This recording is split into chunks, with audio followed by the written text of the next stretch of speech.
Wait a sec. Was that cabin always there? I don't remember seeing it before.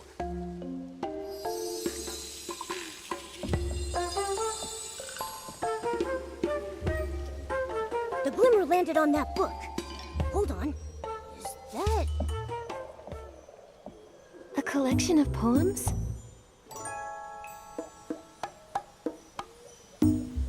Melody? Huh. I think that must be who owns the book, but why just leave it here?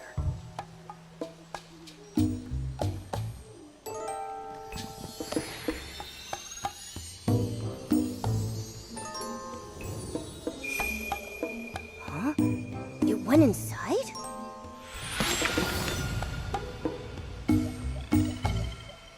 The land grows tired, its time draws near. As stars fade and fall, the forest's song we hear. Hold on.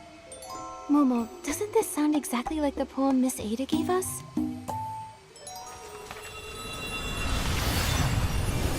Nikki! Ah!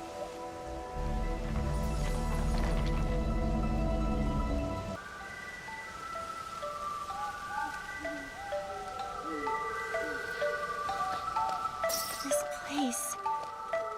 Momo? Momo? I'm okay, Nikki. What happened? How did we end up here all of a sudden? Oh, that glimmer. Let me go. I have to see the Frostburrow behemoth. It's dying. I won't be in danger, I promise. Please, let me go.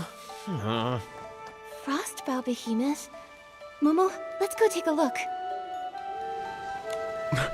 The fading of life. It feels so heavy. Just knowing we can only stand by and watch it slip away. Powerless to do anything. I can't help but... We should be grieving at a time like this. We ought to show some respect for those who have passed.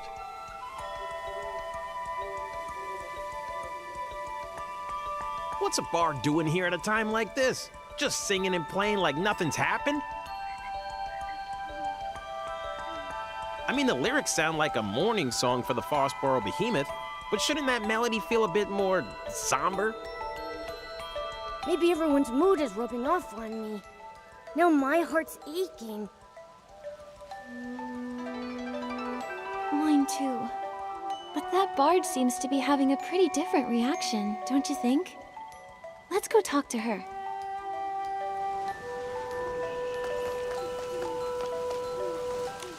We are like the intertwining streams of the forest, shining, shimmering in the dawnlight like tears.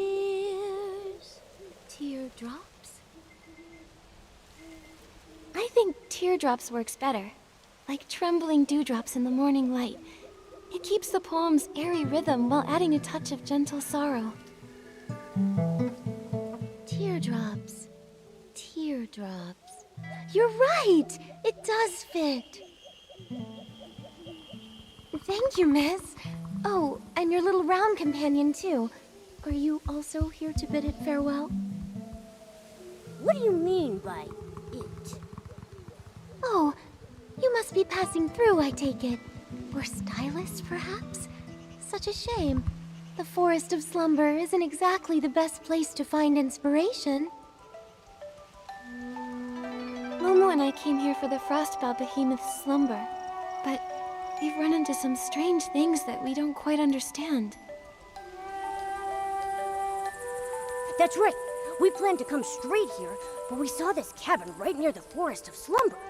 We found this strange poetry collection inside, and before we knew it, we were here. Nikki, Momo, a small cabin, a strange poetry collection.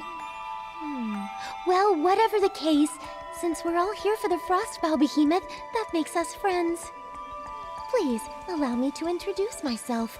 I'm Melody, a bard who roams this land. I am the forest's most devoted traveler. So you're Melody. We saw your name on the poetry collection back at the cabin. The cabin? Oh Yes, I call it my verse haven. Strange. I don't recall writing any poetry up there. A bard's poems are like fallen leaves in the forest. When inspiration strikes, a few lines are left behind, and when the wind blows, they scatter and drift, each carrying the seed of a new story. But fortunately, even scattered verses are somehow woven together by the unseen threads of fate. They're like us in that way, I suppose. That's the charm of a bard. They can turn the simplest words into something incredible. Ugh. Why can't I do that, huh? Well, Momo, that's quite a unique way to compliment someone. It's a shame that the behemoth's time is running so short. You would have loved it. Do you mean that frostbow behemoth that's close to its final slumber? Yes, it loves meeting interesting people. Beings, I should say. If it knew you'd come to send it off too, it would be delighted. Wait, so those people we saw earlier were here to say goodbye to the frostbow behemoth too? That's right. To the world, the behemoth is a mighty and dangerous creature. Only here in this quiet place can someone truly get close to it. It's almost as if it's written into their very nature. When they grow old and weary, they follow the moonlight to the forest of slumber. There they forever rest in a sea of flowers. Some come here to mourn through great works. Others sit in silent prayer. As for me, I only wish to sing it off to sleep.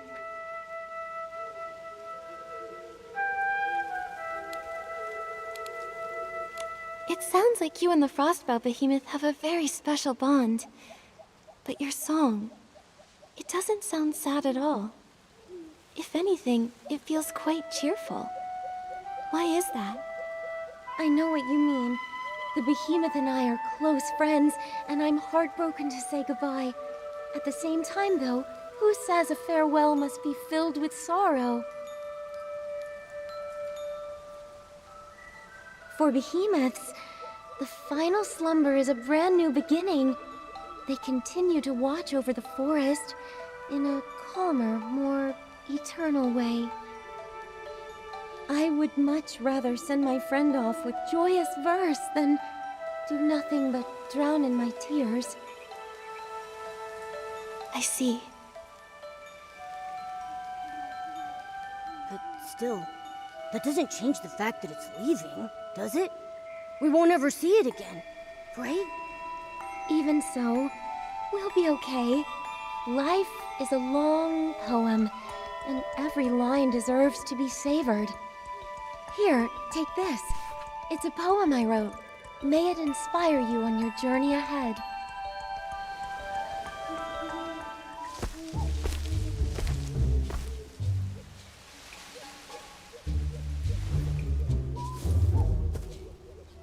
A behemoth? How did a young behemoth get here? Hey! Out of the way! Didn't they say there was only an old frostbow behemoth in the forest of slumber? Wait a second. It's white. It's a young behemoth. How interesting. Behemoth evolution is highly dependent upon the survival of the fittest. Young behemoths that turn white are typically considered weaker compared to other varieties, leaving them little chance at surviving. This is the largest young behemoth that has turned white I've ever seen. It also appears to have survived longer than other white young behemoths. I need to record this discovery immediately. Don't come any closer! Help me!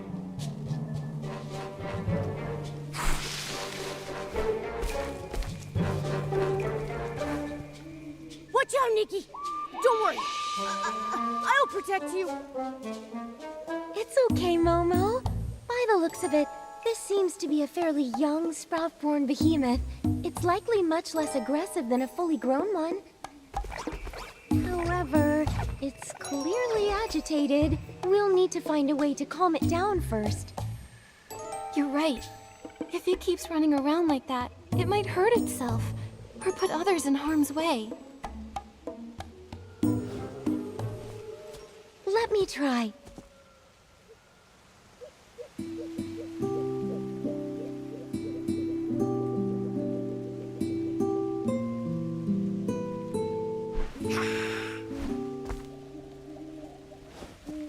It's no use.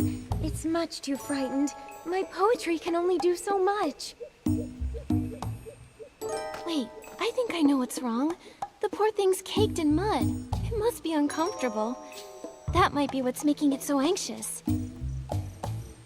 Are you thinking what I'm thinking? It's the perfect time to use the animal grooming outfit. Exactly. Don't worry, Melody. We can handle this. We'll just need your help. Leave it to me. I can keep it distracted while you do the grooming. How does that sound, Miss Nikki?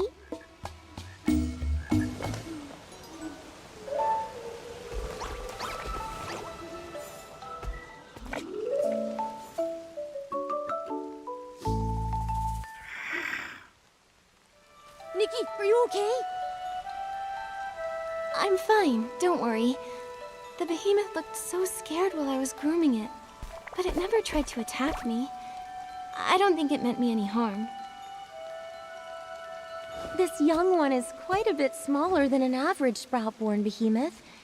Not only that, but it seems to have a familiar aura around it. Could it be related to the frostbow behemoth in the forest? Wait, I think I know what it's trying to say. Could you repeat that? Meow, meow, meow, meow, meow.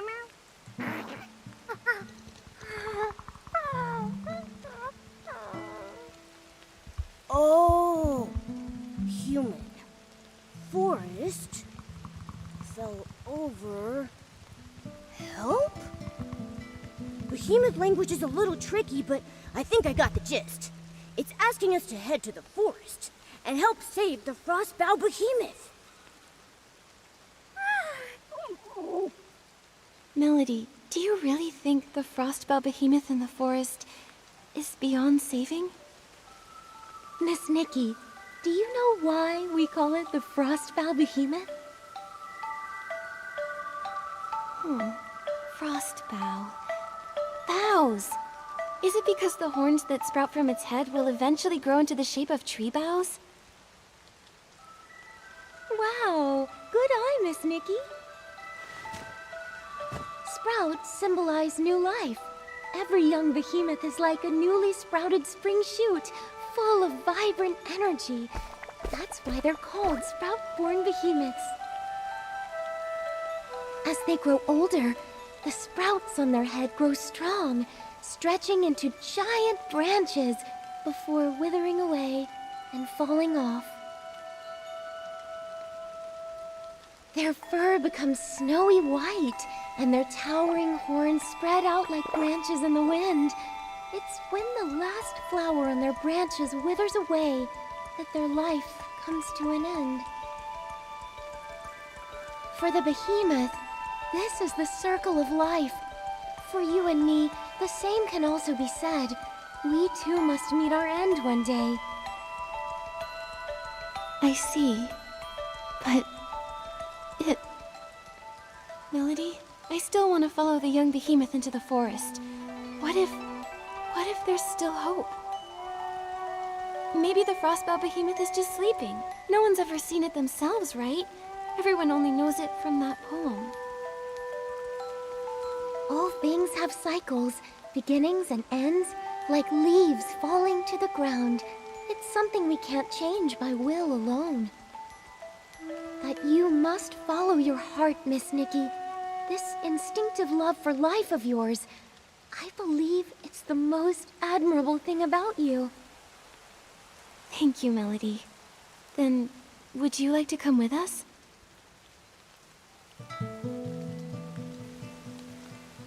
Let's go, little one.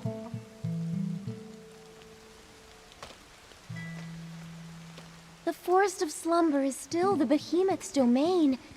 Please be careful, Miss Nikki.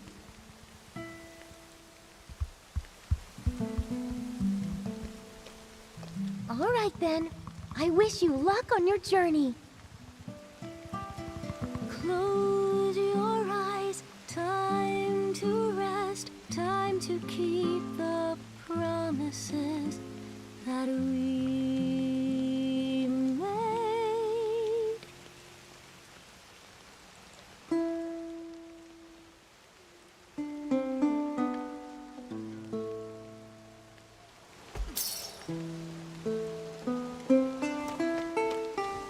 Golems growing out of the bushes? And that glimmer?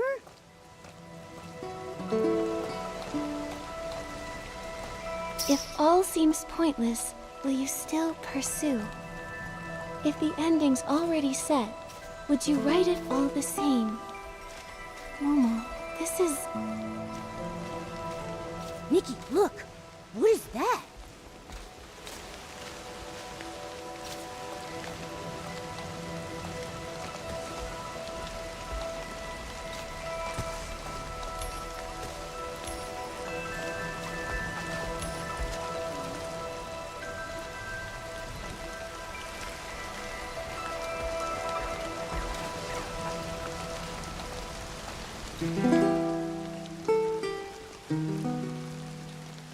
Thank you.